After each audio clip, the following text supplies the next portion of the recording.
Bueno, pues no tenemos el mejor tiempo de Lanzarote precisamente durante el día de hoy, ni lo vamos a tener mañana. Parece que incluso en la noche, en este caso el día de Navidad, el 25, y tanto la cena de Navidad, el 24, pues realmente no va a haber el mejor tiempo de la isla. Pero no va a llover como se ha anunciado, al menos de manera importante en Lanzarote. Don Pedro Martín, buenas tardes, ¿Qué ¿cómo tal? Buenas tardes, muy bien. También Encantado de estar aquí. Está con nosotros también el jefe de los informativos, Andrés Martínón. Buenas tardes, Andrés, ¿cómo estamos? ¿Qué tal, Jorge? ¿Qué tal? ¿Qué tal? Bueno, antes de nada, mañana no, el pasado puede ser el pleno del Cabildo de Lanzarote. 23 es jueves. El jueves, pasado mañana. Pasado mañana hay un pleno extraordinario, en este caso solicitado por Coalición Canaria, para tratar el famoso y polémico tema de la jaula marina que se quieren colocar en la vertiente sureste de la isla de Lanzarote, y donde todos los ayuntamientos, también el Cabildo de Lanzarote, se han opuesto. Ya veremos qué decisión se adopta, pero creo que Coalición Canaria ha dicho que ya se ha pasado los plazos de que el Cabildo de Lanzarote pues, pueda recurrir, o al menos que si no se espabila pueden pasarse los plazos. Por otro lado, es cierto que no va a haber, por lo visto, Pedro, pleno ordinario en lo que resta de año. Y es curioso, ¿no? Y si es así, para que todo el mundo lo sepa, sería la Corporación de Dolores Corujo, se convertiría en la primera corporación de toda la historia que menos pleno ordinario ha celebrado. Tiene que celebrar uno cada mes y no lo ha hecho. Bueno, en el mes de junio celebró el último, y luego en noviembre lo que es el sexto pleno de, o sea, con una media de dos plenos ordinarios. Estamos hablando de plenos ordinarios, una media de un pleno cada 2 meses, ¿no? Efectivamente. La verdad que bastante exiguo, ¿no? El porcentaje de plenos, cuando se sabe que es la única posibilidad, o es prácticamente la única forma que tiene la oposición de llevar a cabo una fiscalización de la labor de gestión del grupo que está gobernando en este momento el Partido Socialista, ahora recientemente con Podemos, ¿no? La verdad es que bastante llamativo esa media de un pleno cada 2 meses, porque para una presidenta y para un partido y para un grupo de gobierno en el que se venía a transparentar, a abrir las ventanas y a dar o a aparentar y a llevar a cabo otra forma de gobernar, más libre, más transparente, otras formas de las que acusaban a Pedro Sánchez de tener, pues por lo menos desde mi punto de vista no se nota mucho, ¿no? Porque es que si no das la posibilidad a la oposición de expresarse en los plenos ordinarios, porque recordemos que los extraordinarios, los puntos van todos tasados y es los que decida la presidencia, pues poca democracia se puede ver ahí, ¿no? En concreto ha celebrado el Cabildo de Lanzarote el pleno del 29 de enero, el 1 de marzo, en febrero como es los carnavales, pues no se suelen celebrar, el 6 de abril, el 14 de mayo, 21 de junio y luego ya el 5 de noviembre. Es decir, no se celebró, 6 plenos. No se celebró ni en febrero, la media es esa, es uno cada 2 meses. Ni en julio, ni en agosto, ni en septiembre, ni en octubre, y tampoco se va a celebrar en diciembre. Viva la democracia. Yo siempre digo que estas cosas hay que hacérselas mirar, porque parece que no se le dan importancia. Primero, porque da la sensación de que no hay temas que tratar. En la isla es importante. Y segundo, que efectivamente, como también decía Pedro, Andrés, pues la tarea de fiscalización y de dar protagonismo a la oposición simplemente son los plenos. Si no, pues prácticamente Hombre, no es normal que alguna vez pueda fallar un pleno, en fin, por cualquier circunstancia. No es normal que de 12 plenos se haya celebrado solo 6. Claro, ahí es donde está el debate y donde se le saca un poco las vergüenzas al grupo de gobierno. Óscar, hablábamos con Óscar Pérez de Coalición Canaria, y lo que venía también a decir es que es una táctica ya, una estrategia, es decir, sobre todo cuando hay temas temas complicados, sobre todo ha habido mucho con el tema de Juan Manuel Sosa, ahí es como intentan dejar dormir, saben que si alargas un mes más, Porque al final la gente también, y esto es como los medios de comunicación, una noticia es hoy, mañana ya va cayendo, ya surgirá otra, pero van desgastando, matan un poco lo que es un poco la actualidad y luego efectivamente ya celebran un pleno en el que ya han preparado también, han tenido mucho más tiempo también para preparar sus informes a la carta o sus cosas, ¿no? La verdad que es una estrategia que no le va mal y sin embargo luego pues, es un partido socialista que la verdad que es un partido con tanta historia y tanta tradición parlamentaria. Y sobre todo porque se vendió, ustedes recordarán aquel primera presentación Dolores Corujo diciendo que, y muchos lo creímos, ¿no? Que iba a venir a dignificar la institución, a dar claridad y transparencia a la gestión y realmente... Iba a abrir todas las cortinas, dijo. Recuerdo pues realmente yo creo que hay que crearlo, pero para que dejó los gestores. Para evitar que se coja uno el contagio del COVID-19, porque es lo único que creo que se ha hecho. Pero bueno, vamos a ver lo que piensa en este caso Óscar Pérez, el concejal en la oposición de Coalición Canaria. Consejero. Coalición Canaria ha vuelto a denunciar la falta de rigor de la presidenta del Cabildo de Lanzarote, Dolores Corujo, a la hora de celebrar los plenos ordinarios, que según lo establecido deben llevarse a cabo el último viernes de cada mes. Los nacionalistas aseguran que la líder socialista incumple continuamente la normativa. En el caso del Cabildo se tiene que desarrollar sí o sí el último viernes de cada mes. En estos casi 3 años que lleva gobernando Dolores Corujo, solamente 7 de la treintena de plenos que se han realizado han sido realizados correctamente de acuerdo a este acuerdo inicial que se había llegado. Tal ha sido el desbarajuste de este año que en estos 12 meses solamente se han desarrollado 6 plenos. Llevamos desde el mes de julio sin que se desarrolle correctamente un solo pleno del Cabildo. Se ha venido realizando una media de cada 2 meses, a lo mejor un pleno o lo que fuera. El tema Sosa o la entrada ahora en el gobierno de Podemos es vista como motivos por los que se posponen los plenos ordinarios. Según Coalición Canaria, una estrategia de desgaste premeditada. Uno de los problemas que tiene esto es que ellos lo que hacen es intentar pues retrasar los plenos dependiendo de las temáticas que nosotros presentamos.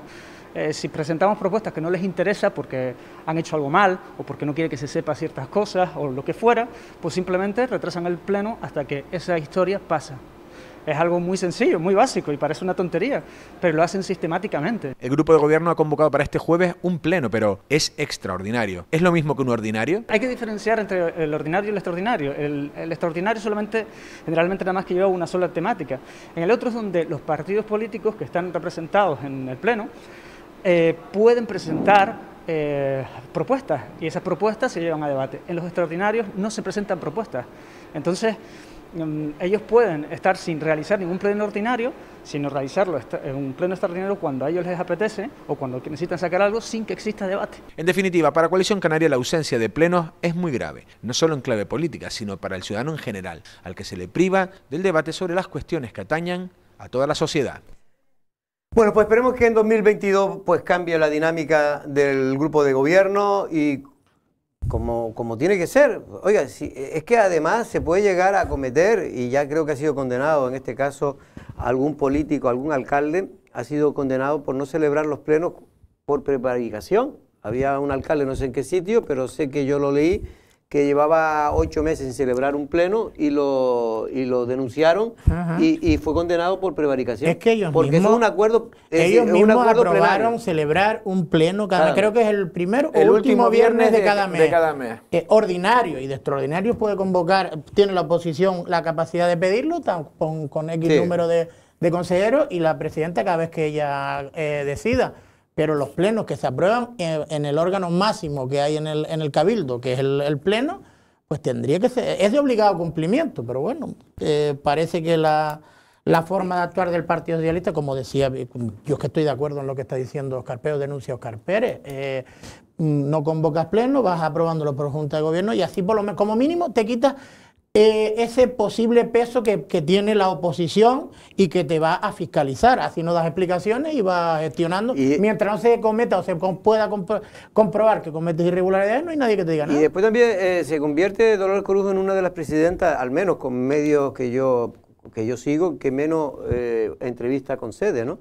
Es una cuestión que también tendría que hacérsela pensar la presidenta del Cabildo. Yo no digo y me parece que tampoco debe ser bueno que una presidenta del Cabildo esté perdiendo el tiempo todos los días en los medios de comunicación y tal. Pero yo creo que por lo menos por una cuestión de que nosotros somos transmisores, los medios de comunicación, de lo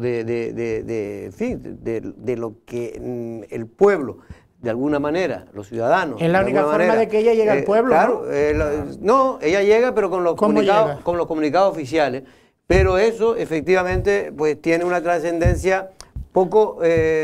sesgado, ¿no? Sí, sesgada y de poco control por parte de los propios ciudadanos que representan los periodistas normalmente. Y yo sí creo que, por ejemplo, en este caso Pedro Sanginés tenía como una especie más de vergüenza. O sea, de estas cosas yo creo que a Pedro le molesta más. Y a veces, muchas veces... Tenía el complejo. El complejo de decir que dice, ¿cómo no voy a hacer esto? ¿no?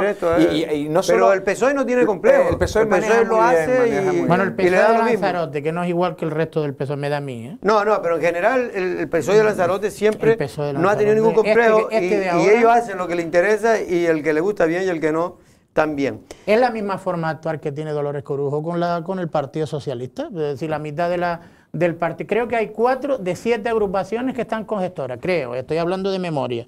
Si tú no tienes control orgánico dentro del partido, pues vas a seguir dirigiéndolo sin edil, ahí sin control ninguno, y mientras, eso es prácticamente un ordeno y mando, que es lo que parece que le está gustando, ¿no? Le está cogiendo el gusto, que lo está haciendo en el Cabildo de Lanzarote. Bueno, vamos a cambiar de tema, en este caso la COVID-19, la enfermedad que está amenazando desde hace ya pues casi 2 años al mundo y que en este caso en la isla de Lanzarote pues sigue creciendo. Es verdad que no de manera disparatada, pero ayer fueron 41 casos nuevos de contagio, ha ingresado una persona más, ya es la 5ª que está en estos momentos. La propia directora del área de salud había comentado que habían entrado 4 personas, de los cuales 3 de ellos no estaban vacunados en planta, y parece que el gobierno de Canarias, y el de España en general, pero el de Canarias, ha pedido durante el día de ayer endurecer las medidas de restricciones, sobre todo en aquellas islas que estén en nivel 3 y 4, que es el caso, el nivel 3 es el caso de Gran Canaria, sí, Tenerife. 4 no hay, ¿eh? Gran Canaria, Tenerife, La Palma y Fuerteventura, nivel 3, que está en y nivel Fuerteventura, 3. Fuerteventura también. ¿Está en nivel 2 o 3? No, 3, ¿no? No, La Palma es el que está en nivel 2. La Palma es la que está en 2, 2. Fuerteventura en 3 sí. y Gran Canaria y Tenerife. Sí, nosotros en este caso no se aplicaría, porque lo que tú estás diciendo, ¿no? Ya hay restricciones de mesas, ¿no? Ya pasan a ser a 8. Si se lo aprueban, lo han pedido el aval, que está bien que lo haya hecho el presidente de gobierno de Canarias, el aval de la justicia para evitar problemas, y en este caso seguramente se lo van a dar en esas islas, que son estas 4, que están a nivel 3.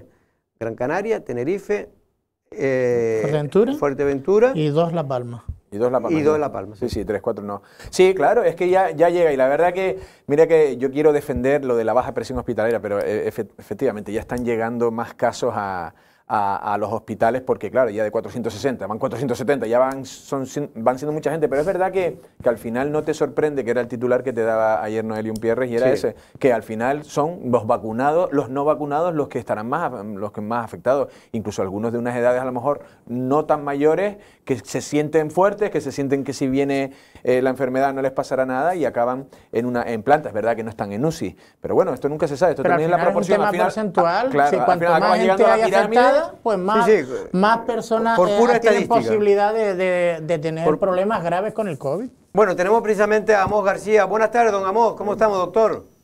Hola, Jorge, ¿qué hay? Muy buenas tardes. Como siempre, un placer estar con ustedes. Bueno, antes de nada, doctor, un sentido pésame por el fallecimiento de un familiar suyo muy cercano, que creo que por lo no pudo estar la semana pasada aquí con nosotros. Muy amable, muchas gracias. Doctor, bueno, la situación, la última vez que estuvo usted con nosotros fue hace un mes. Empezaba el repunte de casos de contagio de la COVID y pues no, desde esos días no ha parado, y hemos ido, yo creo que usted sospechaba que podíamos llegar a tal nivel de contagio. La llegada de la variante Omicron entendíamos que iba a suponer un incremento del número de casos, porque evidentemente esta variante tiene un alto poder de contagio. Y muy superior al de la variante Delta, que ya en su momento dio lugar también a un crecimiento considerable de la incidencia acumulada. Entonces, la llegada de esta variante nos hacía pensar que íbamos a tener un incremento potente en el número de casos. Y yo creo que también ha habido errores por parte de todos. Evidentemente la vacuna está siendo el elemento clave en la lucha en el abordaje contra la pandemia. Está siendo el elemento que está impidiendo que tengamos que convivir con la cara más amarga, más dura, más terrible que ha tenido la pandemia, que son los muertos y las UCI. Pero hay que entender también que no se pueden poner todos los huevos en la cesta de la vacuna, porque la vacuna evita las formas graves, pero no evita la infección. Y desde esa perspectiva, el discurso preventivo sobre la conveniencia de seguir asumiendo las medidas mecánicas con las que hemos convivido a lo largo de la pandemia se ha dejado en la retaguardia y hay que volverlo a reflotar. Oiga, que las mascarillas en exteriores si no se cumple la distancia física, la ventilación, la higiene, siguen siendo elementos clave para evitar la difusión del problema, sea cual sea la variante, la letra del alfabeto griego que tenga la variante. Y al mismo tiempo también, lógicamente, hay que pedir a las autoridades sanitarias que en función del peso de la pandemia tomen medidas adecuadas. Por ejemplo, la situación de Lanzarote, me están preguntando por aquí, la situación de Lanzarote tenemos unos 400 y pico, casi 450, ¿no? Por sí, ahí, aproximadamente. De contagios activos en estos momentos. Hay 4 personas en planta, ninguna en UCI. ¿Usted diría que esto es una situación, porque estamos en nivel 1, para que nos pasen a otro nivel, a nivel 2, por ejemplo, o realmente, dado que la presión hospitalaria es menor, pues todavía podemos mantenernos en ese nivel? Sí, la subida de niveles tiene que estar vinculada no exclusivamente a la incidencia acumulada, eso sería un error. Tiene que estar vinculada también a otros aspectos de interés epidemiológico, como son las hospitalizaciones y los ingresos en UCI. Entonces, y no solo eso, también el número de PCR positivas que hay sobre el total de PCR que se están realizando. Es decir, hay una serie de indicadores que son los que deben de justificar un nivel u otro, no exclusivamente la incidencia acumulada. Pedro. Doctor, ¿qué tal? Buenas tardes. Bueno, a mí me gustaría saber, porque yo creo que es importante conocer qué características tiene la variante esta, la Omicron, que están diciendo, lo que pasa es que escuchamos muchas teorías, que tiene bastante más facilidad a la hora de contagiar, pero es verdad que dicen también, o por lo menos aquí lo estamos notando, que no es tan grave, no produce tanto daño al organismo como las otras variantes anteriores. Y podemos estar tranquilos con eso. Y después, con respecto a la situación pandemiológica de la península, a mí sí me está llamando mucho la atención cómo se ha ido deteriorando a pasos agigantados, cuando parece que, y lo digo porque nos puede servir como ejemplo a Canarias, cómo se ha deteriorado de un día para otro prácticamente. ¿Por qué? ¿Con qué se tiene claro cuál es el motivo? Sí, vamos a ver, en primer lugar, con la variante de Omicron todavía hay algunos espacios de desconocimiento científico, pero sí hay algunos aspectos que ya nos están indicando algo sobre ella. Y uno de los fundamentales es que es una variante que tiene un alto poder de contagio. No está claro que sea más virulenta. Es verdad que en algunas publicaciones científicas aparece descrita como una variante que da una clínica más leve, pero esto no podemos afirmarlo con rotundidad porque los casos en los que se ha evaluado han sido casos jóvenes que suelen ser más sensibles a tener formas graves que los cuadros más adultos. En cualquier caso, sí es importante dejar claro una cosa. Si es una variante que tiene un alto poder de contagio, hay que entender que si nos aumentan los casos, necesariamente y por pura lógica matemática, nos van a aumentar las complicaciones de los ingresos en UCI, por pura lógica matemática. Si en vez de tener 1000 casos tenemos 10.000, pues lógicamente eso va a ir acompasado de un incremento de los casos complicados y de los ingresos en UCI. Menos que en la época vacunal, pero más que en la época que acabamos de pasar. Y en relación a otro aspecto que me parece importante subrayar, es evidente que la variante Omicron va a ser la predominante. Va a ser la predominante en breve. ¿Por qué? Por eso, porque es altamente contagiosa. Ya en su momento comentamos que la variante Delta se iba a convertir en la predominante. Cuando nos preguntaban, ¿ya hay casos de Delta en Canarias? Decíamos, en estos momentos, aunque no los haya, seguro que los hay y los va a haber y va a ser la predominante. Lo mismo va a pasar con la variante Omicron. De hecho, creo... Y me parece que me habías hecho otra pregunta que no me acuerdo bien. Sí, la otra pregunta era... Lo de la península, ¿no? Que es llamativo cómo sea en la península, al contrario que en Canarias, ya hay niveles de riesgo alto en UCI, ¿no? De ingresos en UCI. Aunque incluso, es verdad, ¿no? Pedro, que leí el otro día que Canarias ahora porcentualmente en los últimos 7 días ha incrementado más que la península, porcentualmente. Sí, yo creo que eso se debe claramente a la existencia de una variante altamente contagiosa como es la Omicron, que ya en varias comunidades autónomas está siendo casi la prevalente, como lo va a terminar siendo en todo el país, y al mismo tiempo responde también a unos ciertos perfiles de relajación que se han dado con la llegada de las vacunas. Pensábamos que con la vacuna ya estaba el problema solucionado, y hay que entender que las vacunas lo que van a evitar es que caigamos en las formas graves, pero no van a evitar eso, la aparición de nuevas variantes. ¿Por qué? Porque hoy se está vacunando en los países desarrollados, pero no se está vacunando en los países en vías de desarrollo. Es decir, aquí tenemos que estar vacunados todos. ¿De esta salimos todos o no salimos ninguno? Porque mientras vacunemos exclusivamente en los países desarrollados, iremos aliviando el problema severo en estos países, pero no estaremos aliviando la pandemia. ¿Por qué? Porque hay que entender que si hay espacios geográficos en donde no se puede vacunar a sus ciudadanos, esto se va a traducir en la existencia de un mayor número de casos y por lo tanto de mayor número de mutaciones y la posibilidad de un mayor número de aparición de la posibilidad mayor de aparición de nuevas variantes.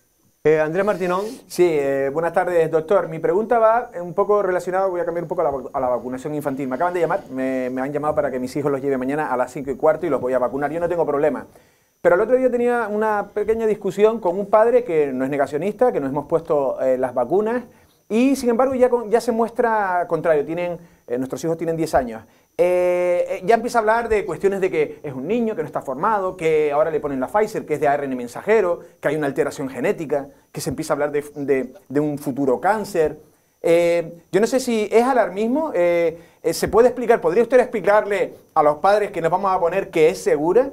En este sentido, si el ARN mensajero sería más conveniente la convencional. Y segundo eso, que si, ¿en cuánto puede tardar unos efectos secundarios de una vacuna? Porque claro, los negacionistas al final pueden decir, dentro de 15 años te sale algo. No sé si me explico. Sí, mira, yo estoy vacunado desde hace ya un tiempo. Estoy pendiente de recibir la tercera dosis porque yo sigo mi rigurosa lista de espera, la cumplo a rajatabla. Y si dentro de 15 años me da un infarto, te aseguro que la vacuna no tiene nada que ver. Claro. Eso lo digo en el sentido de que tratar de arguir efectos secundarios a largo plazo con respecto a algo que nos hemos puesto hace 15 o 20 años no deja de ser un campo lleno de hipótesis absurdas. Digo, si me da un infarto dentro de 15 años, la culpa no la tiene la vacuna, seguro. En relación a los posibles efectos secundarios, mira, para que un medicamento se autorice por los órganos reguladores, que conviene recordar que están constituidos por personal de muy alta y relevante solvencia científica. Esto se hace porque se sigue un análisis tremendamente riguroso y pormenorizado que analice la eficacia y la seguridad de ese producto. Y si tras ese análisis riguroso se dictamina que es seguro y eficaz, se autoriza. Antes no. Y desde el momento que está autorizado porque cumple todos los requisitos de seguridad. Repito, si yo veo que estoy vacunado, me da un cáncer dentro de 15 años, puedes estar seguro que la vacuna no tiene absolutamente nada que ver. Posiblemente lo tenga el modo que desarrollo mi vida, si realizo algún factor de riesgo, si soy fumador, que no lo soy, si como grasas en exceso, que tampoco procuro hacerlo, si bebo alcohol en exceso, que tampoco lo hago. Si tengo un cáncer, no será por culpa de la vacuna, será por otros motivos con toda seguridad. Pero doctor, también, y la puntualización que le decía, lo de, para armarme cuando tenga que discutir con amigos, lo del ARN mensajero, ese tipo de vacuna que se altera genéticamente, y en este caso un niño que está por formarse, ¿eso tiene solidez científica? Mira, las vacunas no utilizan en absoluto terapias génicas, eso es rigurosamente falso. Las terapias génicas son otra cosa, que se utilizan en tratamientos que ya se están empleando, terapias génicas. Y seguramente más de una de las personas que dice que no quiere recibir terapias génicas posiblemente ha recibido terapias génicas por tratamiento de otras patologías. Por lo tanto, no mezclemos churras con meninas, porque una cosa son las churras y otras son las meninas. Las vacunas de ARN mensajero no tienen nada que ver con lo que puede ser una alteración genética. Repito, las terapias génicas ya existen en el mundo de la medicina, y posiblemente la persona que dice no quiero recibir una terapia génica, a lo mejor la ha recibido como consecuencia de alguna enfermedad que ha padecido. Doctor, ahora dejo a Pedro, que quería también hacerle una pregunta, pero ahora viene la fiesta de Navidad, evidentemente hay preocupación en todo el sector sanitario de España, de Canarias también. ¿Usted tiene temor a que pueda desbordarse? ¿Qué le parece esta medida que está tomando el gobierno de Canarias, o que pretende tomar, por ejemplo, que aquellas islas que estén en el nivel 2, 3 y 4, en este caso no hay ninguna en 4, pues se tomen medidas adicionales de restricciones, obligando ya que todo, en cualquier negocio de restauración, en cualquier espacio público que esté cerrado, se pida el certificado COVID? Yo creo que son una medida más, pero no debemos tomarlo como la medida. Es una medida más que hay que combinar con otros factores, como son vacunación, vacunación y vacunación. Quedan más de 4 millones de personas en este país pendientes de vacunar. Quedan personas que todavía no han recibido la tercera dosis, que son mayores de 60 años. Y esto es uno de los elementos sobre los que tenemos que avanzar. Pero no es el único. No podemos centrarnos exclusivamente en el mundo de la vacunación. Al mismo tiempo hay que potenciar el discurso preventivo de las medidas mecanismas de prevención con las que hemos convivido a lo largo de toda la pandemia. Mascarillas en interiores, no olvidarlo.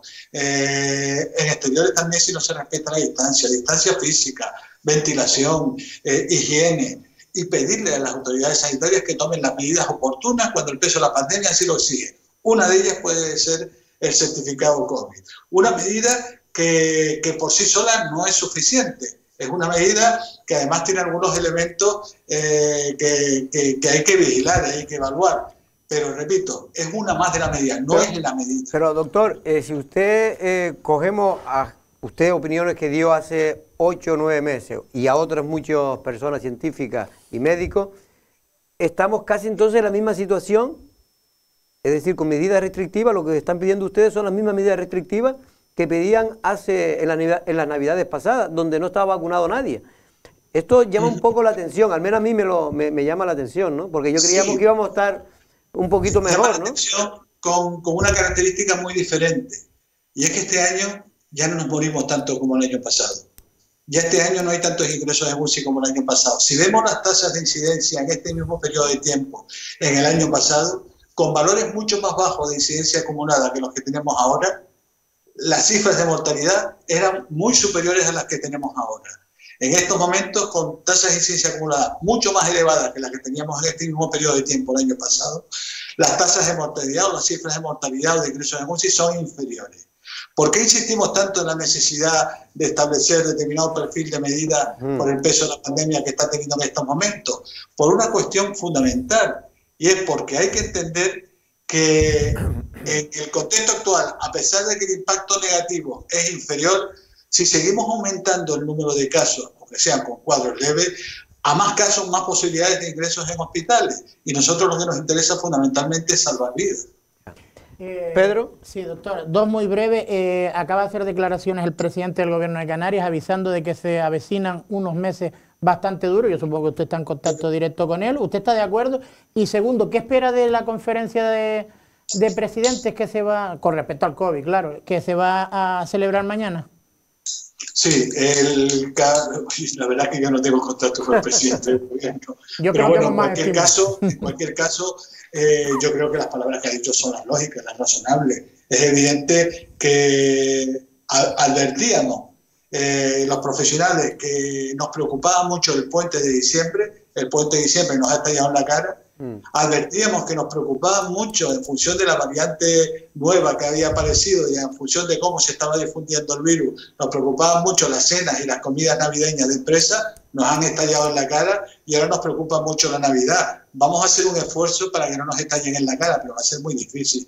Yo estoy convencido que el mes de enero va a ser duro en cuanto al número de casos. Y en relación a la conferencia de presidentes, yo lo que más espero, y de verdad lo deseo, es que haya un discurso común, coherente, sólido y solidario entre todos. Que la pandemia no sea utilizada como una herramienta más del debate político, sino sea usada como un elemento que hace necesario que todas las fuerzas políticas existentes en nuestro país se unan para llevar un discurso común a la ciudadanía, que no genere más tensión innecesaria. Saquemos la pandemia del debate político, introduzcámonos donde debe estar, en el debate científico, y para eso tenemos que recibir de nuestra clase política un discurso común, que no haya fricciones, y eso es realmente lo que yo me gustaría que saliera de la conferencia de presidentes. Doctor, hace un año le preguntaba cómo iba usted a celebrar la comida de Navidad, de Nochebuena, y usted me decía que con su familia estrictamente, ¿no? Los más allegados a su familia, creo que dijo que iban a estar 4 o 5 personas. ¿En esta ocasión va a aumentar el número? No, vamos a hacer exactamente lo mismo, Jorge. Vamos a hacer mi mujer, yo y mis 2 hijos, uno de ellos llega hoy, otro llega mañana. Eso sí, en fin de año vamos a aumentarlo en 2 personas. Van a ser mi mujer y yo, mis 2 hijos y sus compañeras que vienen también de fuera, y vamos a estar juntos en fin de año. En cualquier caso, ¿ven razonable que, por ejemplo, en islas como Lanzarote, donde solo hay 4 personas ingresadas, o 5 personas creo que son a día de hoy, nos permiten hasta 12 personas reunirnos en la cena navideña, o usted pediría que si pueden ser menos, mejor? Mira, Jorge, yo soy de la opinión que sean 12, sean 10, ¿quién va a controlar eso? Eso es imposible controlarlo. Yo creo que lo que debemos insistir es en el discurso preventivo. Y el discurso preventivo pasa porque le dirijamos a la ciudadanía la siguiente reflexión. Estamos en momentos complicados, no graves. Graves eran el año pasado. En estos momentos son complicados. Y tenemos que avanzar ya de una vez por todas para conseguir decirle adiós a este drama. Y estamos en condiciones de podérselo decir a lo largo del próximo año, si todo va bien.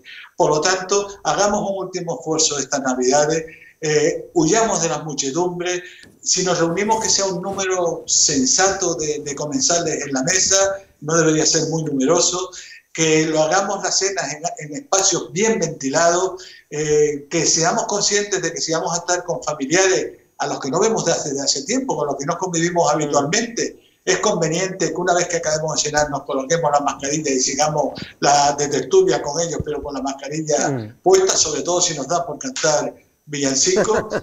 Yo en mi caso no va a ser esa la situación, porque la verdad que con lo mal que canto no es mi lugar. Pero ¿Y los test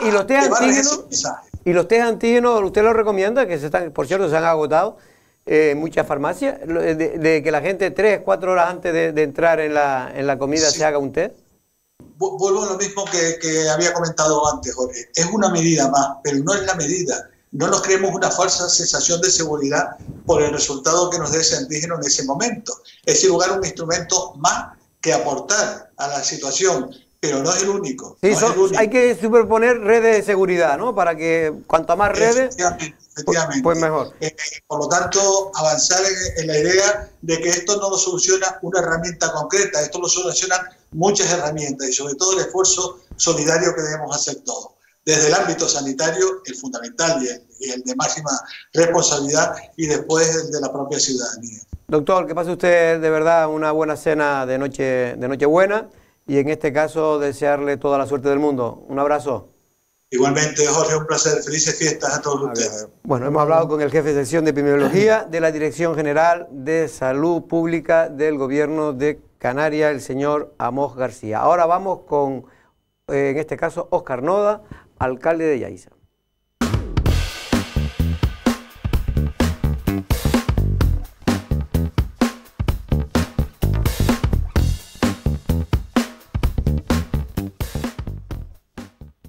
Bueno, pues ya está aquí el alcalde de Yaiza, en este caso Óscar Noda, que lo vamos a saludar. Antes de decir que Paula Corujo ha dado el adiós, ¿será un adiós definitivo, en este caso dentro del grupo de gobierno, Pedro?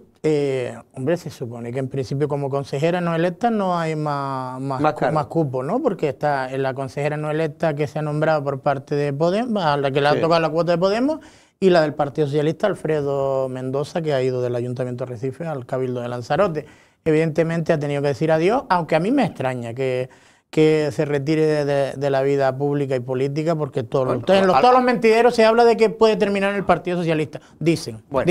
Es que fuimos, no hiciste la gracia el otro día con lo de fuimos. Sí. Pues ahora, es más que nunca fuimos. Eran somos y ahora somos fuimos, pero también decir que en este caso Podemos va a celebrar, que yo lo desconocía, mañana. Mañana y pasado, una consulta telemática express. Posterior a la decisión. Primero toma la decisión y después lo consulta. Bueno, cada uno tiene sus fórmulas, ¿no? Cada partido, don Pedro. Eso lo hacía uno cuando pequeño, cuando más joven, cuando salía. Primero te ibas de fiesta y después le preguntaba a tus padres, mira, ¿puedo salir de fiesta? Pero ya había salido. Bueno, vamos a hablar con el alcalde de Yaiza, que ya es la última entrevista del alcalde de este año 2021. Alcalde, ¿cómo analizaría el año positivo para Yaiza? Bueno, buenas tardes, que creía que lo había saludado antes. Perdón. Bueno, yo creo que sí, después de atravesar esa pandemia que nos cogió a todos, pues, bueno, a pie cambiado y nos cambió todos los objetivos y demás, yo creo que en el caso de Yaiza no se paró la inversión, no se paró la generación de empleo, el bienestar social pues se garantizó el poder llegar a todas esas familias que se quedaron en situación vulnerable, y yo creo que sí, hombre, ha sido bueno. No nos podemos conformar, claramente queremos más y queremos continuar, pues bueno, con todas esas obras, con todas esas inversiones que estamos mejorando en el municipio, y por supuesto desear que el 22 pues y venga también, ante todo con mucha salud, con mucha tranquilidad, con mucha reactivación económica, y continuar con una senda que llevamos. ¿En el tema de ingresos se ha visto afectado las arcas municipales? Se vio afectado más bien en el 20. El 21, recuerden que el Gobierno de Canarias financió o subvencionó el IBI de los hoteles. Entonces yo creo que ahí también se notó esa afluencia de pedirnos los recibos. E incluso aquí en que nadie nos escucha, cuando otros años decían que no era mi recibo, ahora se que sí, era mi recibo y lo pidieron, lo pagaron. Entonces, bueno, la previsión de ingresos se está ya cerrando para ver un poco ya el presupuesto del año que viene. Pero bueno, yo creo que mejores números que en el 20 podemos tener. Aún así se nota mucho fraccionamiento, se nota mucho aplazamiento de esa deuda, y bueno, al haber puesto un periodo voluntario largo precisamente por lo mismo, para que pudieran fraccionar sin intereses y demás, es verdad que la parte de apremio y ejecutiva se tiene menos meses al año, y eso, quiera o no, también merma un poco la efectividad, ¿no? Pero bueno, yo espero que sí, que tengamos mejor. Pero más o menos van a tener datos de ingresos prepandémicos, o no, o todavía no se alcanza. Me refiero en IBI, en tanto tasa. Como eso puede estar cercano, pero yo creo que no. Yo creo que hay mucho establecimiento que cerró, sobre todo comercial, mucho comercio que cerró definitivamente, y entonces yo creo que tanto como eso no, pero un poquito mejor que en el 20 sí creo yo que esté. Bueno, el otro día leía una nota de prensa de ustedes, de Yaiza, quejándose un poco y quejándose, creo que con cierta razón, con el tema del reparto de los fondos FEDECAN. En este caso, para el municipio de Yaiza, prácticamente no llega ni a los 250.000 euros. No, efectivamente, eso fue el reparto, lo vimos reclamando en el 2012. A ver, que conste, y yo lo he dicho, que los fondos FEDECAN que no tienen ninguna obligación de repartirlos a los ayuntamientos, sino para ejecutar proyectos de ellos que pueden ser en distintos municipios, pero bueno, eso sí es verdad, pero ya que se repartió o se hizo proyectos en todos los municipios, ya eso se quedó a la cola, ya se quedó con 212.000 euros por debajo de Tinajo, que con todo el cariño a Suso, que siempre se lo digo, que él se queja del PUPAS en este sentido, en ese caso quedamos por debajo. Y ya lo venimos reclamando, y tenemos el compromiso de la presidenta de buscarnos una solución o una compensación a ese casi pues, 1.000.000 de euros, 800.000 euros, 1.000.000 de euros que nos falta. Tenemos proyectos para presentar, pueden ser continuar con la rehabilitación de los parques infantiles, alguna carretera importante que hay que reasfaltar, y en aquel momento pues presentamos proyectos, pero no se nos aceptaron y nos quedamos con esa merma. Entonces queremos pedir eso, los planes de cooperación estamos en las mismas cifras, y hombre, ojalá que en 2022 se incremente. Creo que hemos demostrado que los ejecutamos y somos de los que estamos al día en la justificación, y demostramos que incluso... están pidiendo un milloncito más. Sí, bueno, entre 800.000, 1.000.000, pues yo creo que con eso nos pueden compensar. Y así todo, alcalde, parece que el año 2021, que para muchos ayuntamientos, muchas particulares, muchas empresas, etcétera, ha sido un mal año. Para ustedes, en principio, haciendo un balance, parece bueno, ¿no? El puerto, a expensas de que le dejen meter los cruceros bouticos, ¿no? El IES o SEI, yo siempre me confundo. SEO. El SEO de Playa Blanca, diferentes obras, o incluso podríamos tener en cuenta que yo creo que la Jeria está viviendo también una especie de boom, ¿no? Con respecto a las visitas, ¿no? Por lo menos la última vez que yo fui ahí. ¿Usted haría balance positivo del año y también las infraestructuras, muchas infraestructuras que se han ido terminando en 2021? Año positivo, ¿no? Sí, lo decía antes, yo creo que sí, que ha sido, pese a ese varapalo o ese posible parón, sí es verdad que tuvimos un cero turístico, dependemos de esa actividad. En verano incluso se reactivó con turismo nacional y regional, y efectivamente se ha culminado, se está a punto de culminar las obras del puerto, y yo confío en ver algún crucero ahí como se veía antaño, pero además atracado en tierra. Y el SEO se inauguró, se abrió, descongestionó bastante tanto al Instituto de Yaiza como al Colegio de Playa Blanca. Probablemente se quedará pequeño, estamos mirando parcelas para incluso cederlas y hacer un instituto en Playa Blanca. Y luego, pues bueno, planes de reasfaltado, mejorar Centro de las salud, vías. que tampoco me acordaba. El centro de salud se ha cedido, se ha inaugurado ya también en Yaiza y se ha cedido terreno para ampliar de Playa Blanca. Y luego, pues bueno, en cuanto a reasfaltados, una carretera importante que ya está en uso es la de Puerto Calero, que esa estaba muy deteriorada, prácticamente a punto de cerrar. Y bueno, ya no solo por los, tanto los residentes como los turistas que vayan a Puerto Calero, sino también los que van ¿Ya se terminó? al vecino, al municipio de Tía. Sí, realmente faltan unas señales verticales, pero están los postes puestos, pero vamos, práticamente está abierta y la gente circula. Ya está circulando. Sí, la gente Hombre, pues circula. eso es muy importante porque era una carretera que lo necesitaba. Efectivamente, incluso faltamos y ampliamos el aparcamiento del instituto también de Mácher, de Yaiza, que está allí. Y efectivamente, pues las visitas se han notado, la reactivación turística también se notó, continuó. Ahora es verdad que con estas restricciones de los británicos, pues bueno, no tenemos ese plus, se han hecho muchas cancelaciones, pero aún así yo creo que se está viendo gente en la calle, guaguas, en fin, turistas y consumiendo los restaurantes. Y yo creo que bueno, esa es la senda que hay que seguir y que en el 2022 pues... Oye, el centro deportivo, por cierto, que también es otra hora importante. Sí, efectivamente, el pabellón, ayer precisamente estuvimos haciendo una visita. Y bueno, prácticamente por lo que nos dice el director de obra y de seguridad de salud de la obra, estamos casi en un 75% culminado, ¿no?, de ejecución. Sí queda mucho que son las maquinarias de aires y demás, pero eso es que vengan, se instalan y entonces puede ir un poco más rápido. Pero sí tiene ya su estructura, los techos, las cubiertas están prácticamente todas colocadas y ya se ve un poco más la envergadura de esa obra que creemos que es fundamental para tener esa oferta complementaria al turismo deportivo y sobre todo servicios deportivos para los residentes. ¿El nuevo muelle de Playa Blanca ya está utilizándose por las navieras? Ahora mismo por regular, me refiero. Sí. Armas todavía no, porque tuvo que hacer unas reparaciones en la rampa porque quedaba muy alta para su buque. El Fredolce sí está operando ahí sin ningún problema y bueno, se está terminando ese enlace interno de la terminal y las carreteras. ¿Porque la terminal se sigue utilizando la antigua? Sí, de momento. Hasta el momento sí, porque se hace el acceso por lo que está cerca de la terminal. Pero se va a hacer una nueva terminal, creo. Sí, ¿no? está prácticamente hecha, ¿no? Terminada. Por lo menos la estructura está hecha. Porque se hizo con material prefabricado y se pudo levantar mucho antes. Más bien queda lo que es la urbanización interna y luego obras en el antiguo muelle, que también es necesaria. Hay rumores de que hay compañías navieras que quieren hacer también convertir, no ya para cruceros boutique, sino como trayectos regulares desde Gran Canaria directamente al puerto de Playa Blanca, sobre todo barcos de cabotaje, de mercancía. ¿Usted lo considera bien? ¿Cree que el puerto de Playa Blanca debe ser el puerto para el cabotaje, para llevar mercancía, pasar todo esto por una zona turística? Bueno, la verdad que el diseño, desde el diseño del proyecto y demás, siempre hablábamos de, por un lado, mejorar el trabajo de las navieras, que no interviniera tanto con la parte recreativa o náutica o pesquera, y luego pues darle más hueco o tener más atraques en la parte recreativa. Pero sí también se dijo de tener ese espigón y el calado y demás y una buena dársena para que la posibilidad técnica de que atracaran cruceros de mediano tamaño, llámese boutique o de mediano tamaño.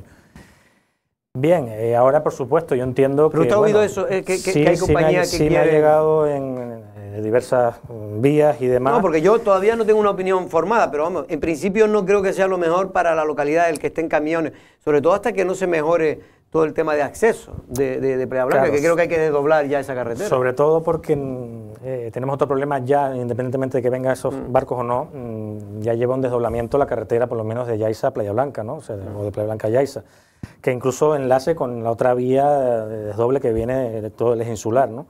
Eso se ha hablado con la Consejería de Vías, ¿no? de Infraestructura Viaria, y ese es el interés. Ahora bien, tenemos que estar incluidos en el convenio de carretera, que eso lo tenemos que hacer a través del Cabildo, y es lo que haremos en próximos tiempos, a hacer esa solicitud para que ese desdoblamiento se pueda llevar a cabo. Precisamente empresarios de aquella zona preocupados por lo que usted está comentando, que en fin, que se puede quedar pequeño ahora con el enlace nuevo de este muelle y tal, hablaban de que ya tendría que buscarse una fórmula, y no es fácil porque, como usted bien dice, eso tiene que estar dentro del convenio de carretera, tiene que aprobarse, en fin, que esto después tardaría como mínimo 8 o 10 años en el mejor de los casos. Digo terminado. Bueno, por lo pronto está dentro del convenio. Pero había una posibilidad que Dolores Corujo, y me acuerdo que barajó aquí la presidenta, que era a lo mejor utilizar la que es la otra vía, la vía... Sí, lo que se llama la carretera vieja. Sí, y utilizar una para ir y otra para venir. Esa era otra opción. Es verdad que el trazado de la vieja es más irregular. Tendrían que sufrir cambiar el trazado, pero sí, yo creo que por espacio lo habría. Ya si cuando llegas allá a Isaúga ya se puede ser más complicado, ya se estrecha, pero creo que esa parte sí se puede ir acometiendo, o por lo menos tenerla proyectada. Claro. Y para eso lo importante es estar en el convenio de carretera, que ya te digo, nunca se nos ha tenido en cuenta, y vamos a insistir en que se nos incluya. Incluso esa carretera de Puerto Calero que comenté, que se reasfaltó, hay grandes intereses a nivel regional para que sea de interés regional. O sea, el gobierno canario la quiere ser de interés regional. ¿Porque ahora que municipal? Porque por ahí, ahora mismo sí, ahora mismo en varias ocasiones presentamos mociones para que el Cabildo la recepcionara. No se llegó a ningún tipo de recepción, pero hablándolo con el gobierno de Canarias, con la consejería, sí tienen interés en que sea regional, porque tal vez por ahí sea donde vaya esa bifurcación o ese desdoblamiento que una lo que viene de Tías, ¿no? Que uno lo que viene de Tías y demás. Pues bueno, pues la vamos a entregar reparada. Hombre, ahora que está ya arregladita, porque todavía cuando se estaba hecho un desastre, pues a lo mejor nadie quería gastarse el dinero. Entregar terminadita, ¿no? No, claro. Nada más que le faltaba el lazo para que después lo cortaran. El centro de interpretación de la salina del Danubio, ¿cómo va? Ya está adjudicado, creo, ¿no? Sí, se adjudicó, se estaba pendiente de presentar porque se hizo con el proyecto básico, ya en la ejecución había que corregir algunos detalles. Creo recordar que ya lo habían presentado también, y bueno, yo he visto incluso algo de un movimiento por allí haciendo, no sé si ya catas y demás, pero sí, eso ya depende de... ¿En qué va a consistir? Pues tiene como tres alas importantes. Una es para restauración, otra es para sala de exposición y otra creo que para una tienda ya más grande que la que ahora mismo funciona, y funciona bien porque la verdad que va mucha gente a visitarla, tienen visitas guiadas.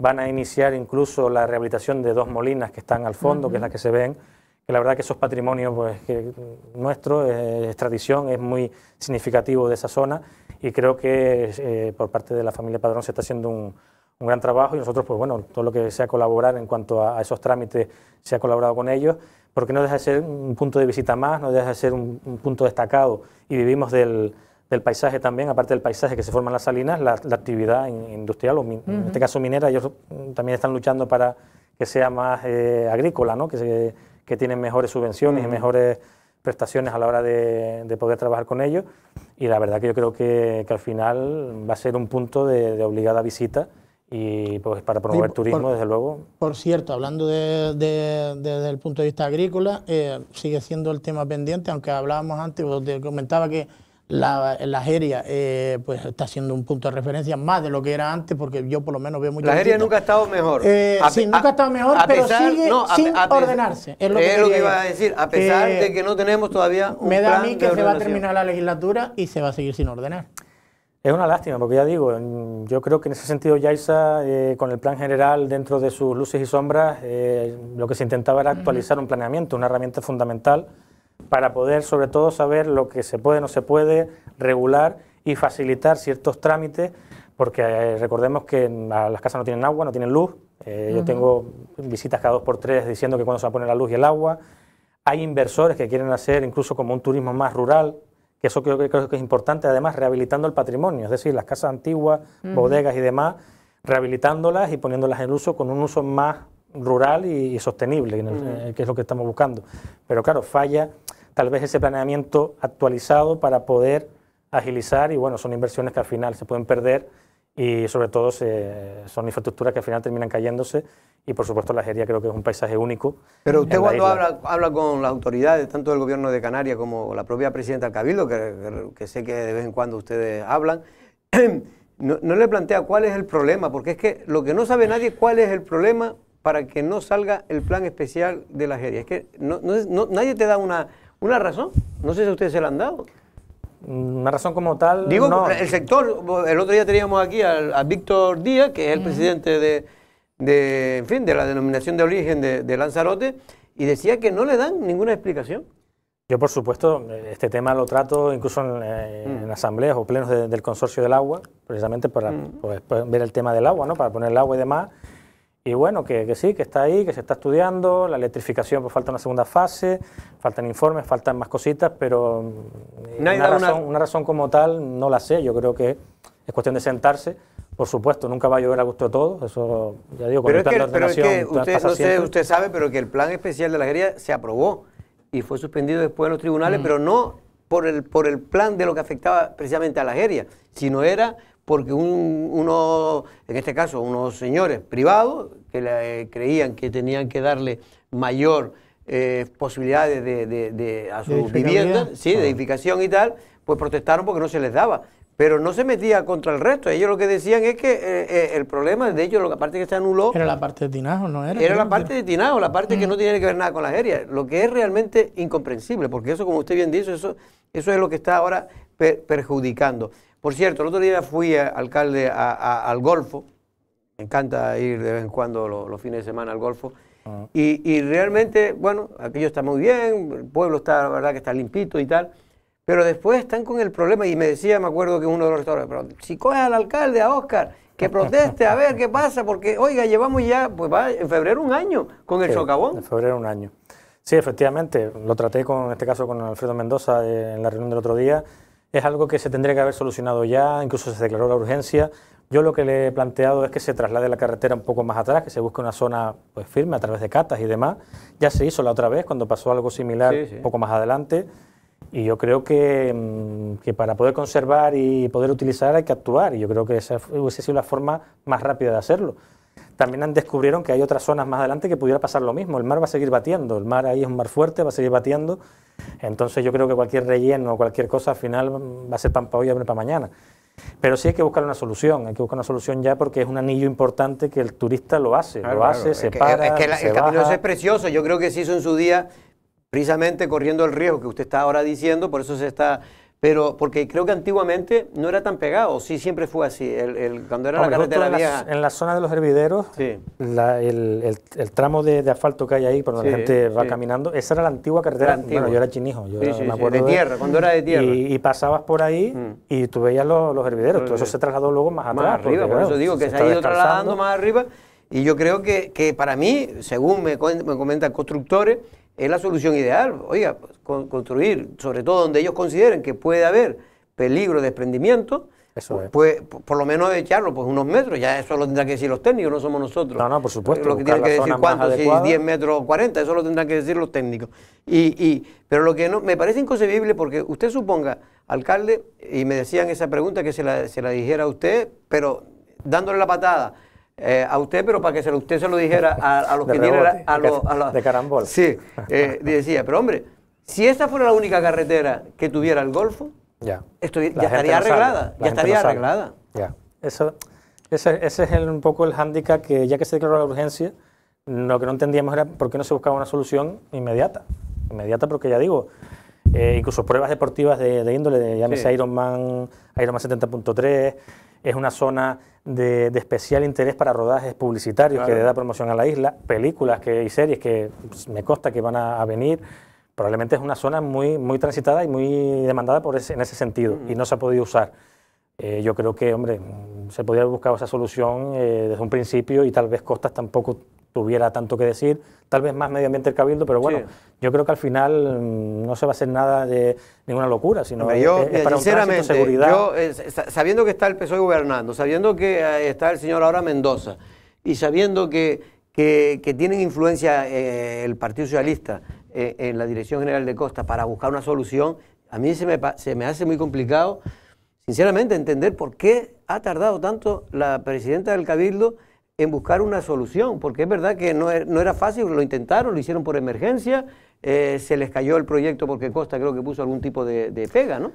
Algo dijo al respecto de cómo se iba a enfocar ese relleno, pero bueno, haber buscado otra alternativa, no sé, en definitiva, yo creo y confío en que, bueno, ahora podamos buscar una solución lo más factible posible, lo más rápida posible, porque ya digo, yo creo que eso está afectando a todo ese círculo de restauración, las salinas, el que va a las salinas llega al Golfo y al revés, ¿no? Y los hervideros incluso que ahora se han cerrado por porque se han caído, se han descalzado esos miradores, pues igual es otro punto que es raro la guagua que no llegue ahí con turistas, es raro el visitante que no lo vaya a ver, y yo creo que es otro punto importante que hay que arreglar. Y los hervideros yo creo que efectivamente, y los hervideros sí yo echo de menos, en este caso, ¿es propiedad del Cabildo los hervideros?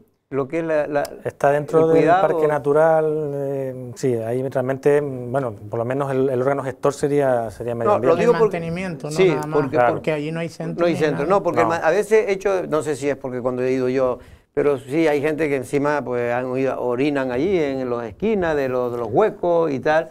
Y es una pena porque a veces da un aspecto, y estaba el otro día, que fui a verlo, estoy hablando hace un año, antes que estuviera cerrada la carretera, y había unos turistas que un poco decepcionados porque había mal olor en la zona. Yo creo que eso necesitaría, porque es un sitio muy bonito y que vale la pena. En algún momento de legislaturas pasadas se llegó a plantear algún tipo de plan director o plan para actuar allí, ya no solo...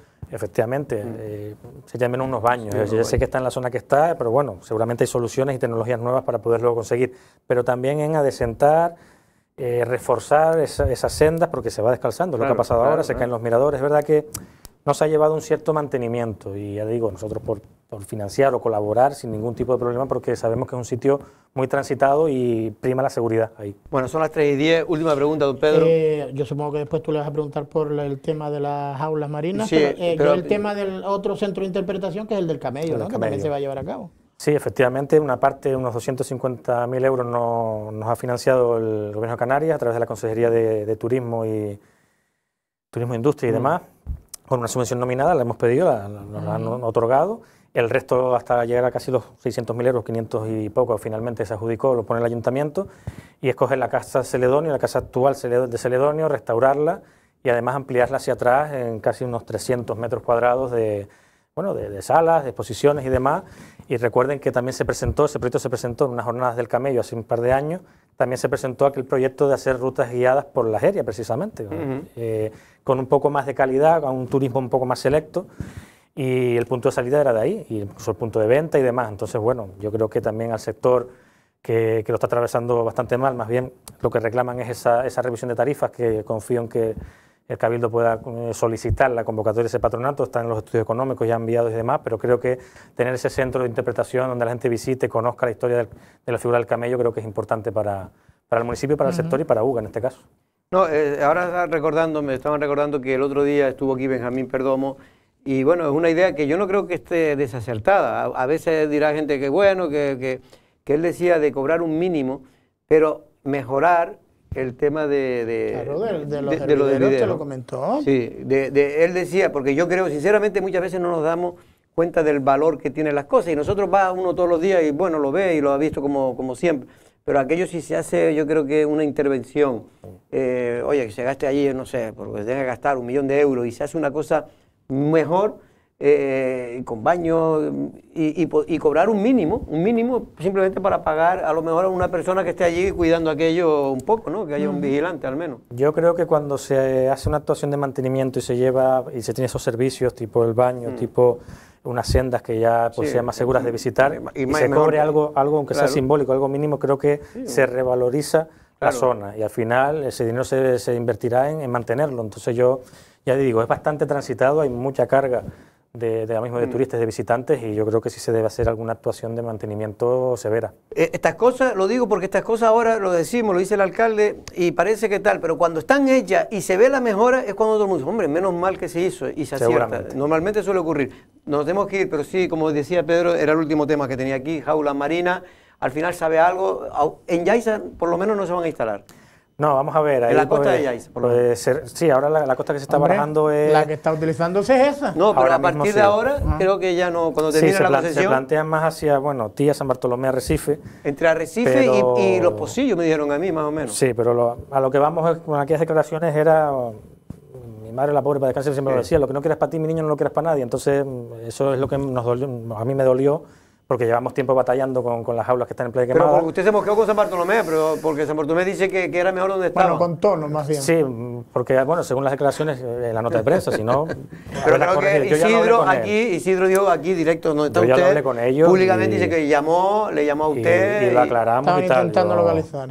Yo ya lo Ah, que hablamos no y lo había demás. localizado. Pero sí es verdad que lo que a mí más bien fue un sentimiento de frustración porque parece que a Yaiza siempre se le da de lado y siempre se la abandona y bueno, por supuesto como yaicero ya independientemente de alcalde pues no puedo permitir eso y Yaiza siempre ha sido solidario, ya se ha hablado que ni en Yaiza ni en ningún lado de Lanzarote no es lo que yo no quiero, lo paso al de al lado, ¿no?